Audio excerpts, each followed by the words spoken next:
All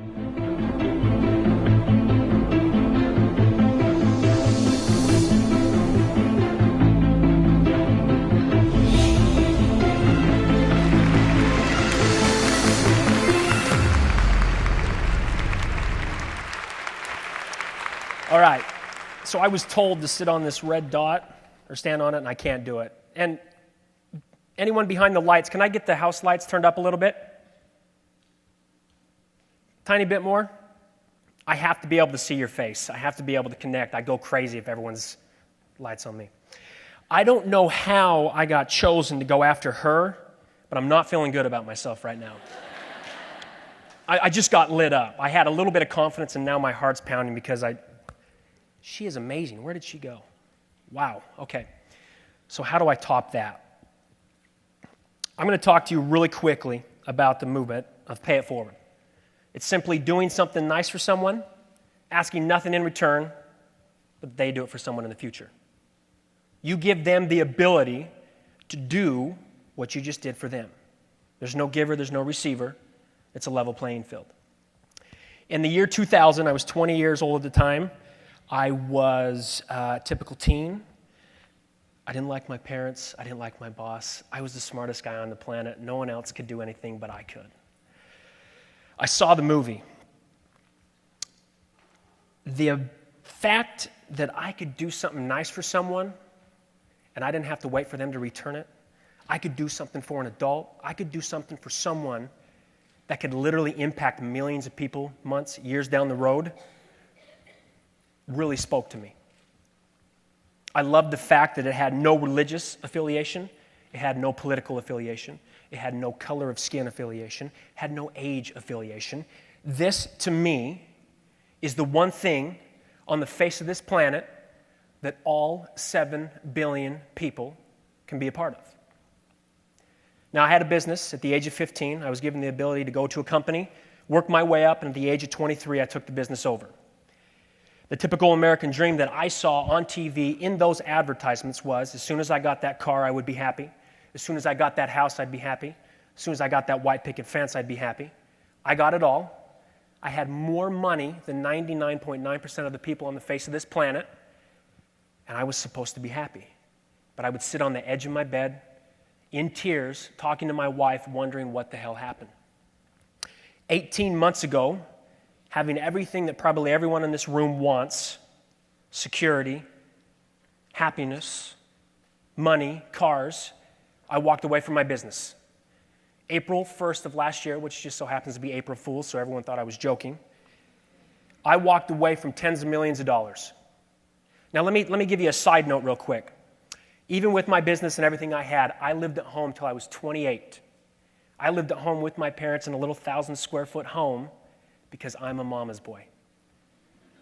I don't like not knowing what happens every 2 weeks. I like knowing where my next paycheck's coming from.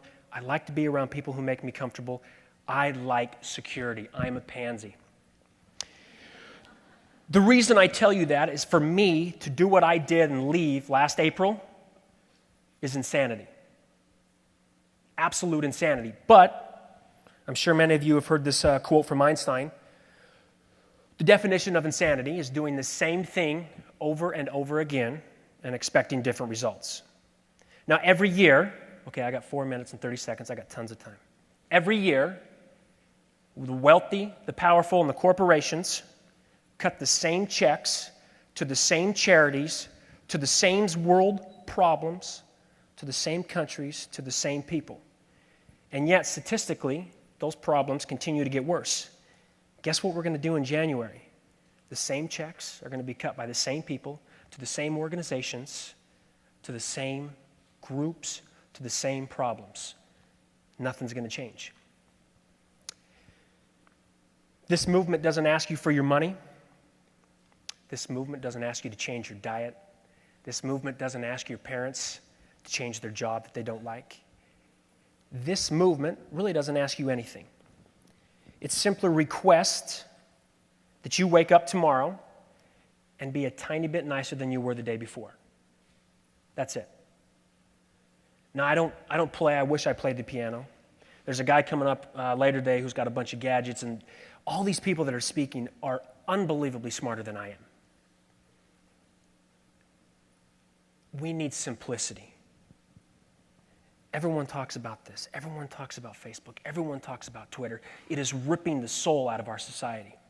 We need face-to-face contact. We need those intimate moments on a day-to-day basis, not around Christmas, not around Thanksgiving. I'm talking about 365 days a year, little tiny things that you can do for the people next to you. Hold a door, smile, listen, whatever you choose to do. That's all I'm asking. This movement, I truly believe, will impact billions of people. Billions, not millions, billions. And they say that if just one person out of this crowd walks out and does something, it's an accomplishment. I think that's a failure. I want dozens, if not hundreds, if not all of you to walk out and understand that the little things you do on a day-to-day basis mean something. Because I would assume everyone in this room wants the world to be better, right? We've traveled the world in the past 2 years, and I've met everyone from the top to the bottom, to the rich, to the poor, to the famous, to the not so famous.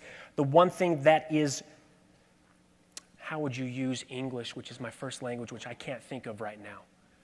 The one thing that is common with every one of them, no matter if they're 5 years old or 85 years old, they want things to simply be better. There are tens of millions of people on this planet right now that want to make this world better, but they don't know what to do. They don't know which nonprofit to do. They claim they don't have enough money. They think they need to be a celebrity. They think they need to have tons of money. They think they need they just think they need more than they have to be a part of something big. This movement removes all human excuse. There's absolutely, positively no reason, whether you have money or whether you don't, you cannot wake up tomorrow, look to the person next to you, and make their day better. None. If I asked an adult right now when they got that raise, when they bought that house, when they got that car, when they got that money, when they got that physical possession they thought they were going to make them happy, they would not be able to tell me within a week, a month, or sometimes even a year when they got that. But if I asked them a day they were having a bad day, and some random stranger came up, did something nice for them, made them smile, gave them the little glimmer of hope they needed to get through that day, they will be able to tell me the day, the time, good or bad hair day, the weather, what they were wearing, how they felt. They can tell me every single intricate detail of that day that someone made their day better. That's all I'm asking. Now, everyone in this room, which I have been paying attention to, does everyone have a white bracelet on that says pay it forward? Okay, if you do not, there's more out in the lobby, so don't worry about that. For everyone who has one on, for everyone up in the balcony, that's correct, the English language, right? This bracelet was created as a reminder for you to do something good. This bracelet was created because of this. I want that human connection back. I want you to understand that doing stuff on Facebook and Twitter and doing things digitally are great, but we still need that human connection. This is your reminder. Now, this movement allows you to choose when, where, how, and what you do for someone. So, what I'm asking is in the next couple days, the next week, the next month, whatever you choose to do, hold the door open for someone, listen to someone, smile at someone, help someone with their homework, whatever it may be, stranger, family, friend, whatever. I want you to do something nice for someone. Secondly, after you're done, this bracelet was removed from your wrist. It was meant to continue on throughout the world. It was meant to bring back that human connection. It was meant to not stay on your wrist. Do something nice, remove this, give it to the person you just helped, go about your day. That's it. This started with 100 bracelets in Utah. We're now over 1.7 million to 123 countries. No marketing, no advertising, all out of my own pocket. I was a person who had it all, and I didn't like what I saw. I am begging you, I am telling you right now, you do not need the permission of your adults, of your family members, of your parents in your life to make someone's day better. You do not need permission to make this world better. You do not need permission to make this planet better for your kids, for yourself, for your family, for the friends. You do not need permission to make this world better for the people you will never, ever meet. So, my question, will you do that for me? Will you pay it forward? I'm done. Thank you.